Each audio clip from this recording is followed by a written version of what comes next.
A world free of pollution and toxicity.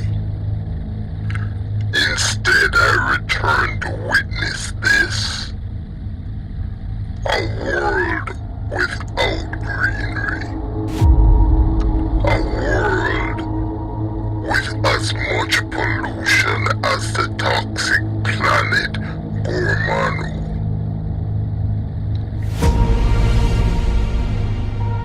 The insignificants call this smaller planet Earth. This planet must be purged of its parasites. They give no regard to the natural energy of this world.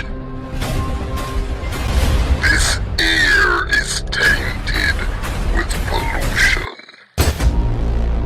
Humanity must cease to exist so this planet can live again.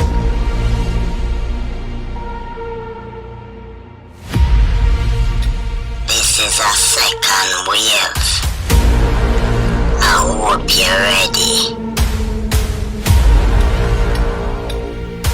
Where's it ready?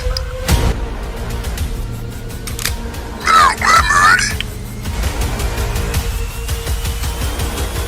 What is taking you so long? The Jamaicans are resilient, my lord. Welcome to Jam.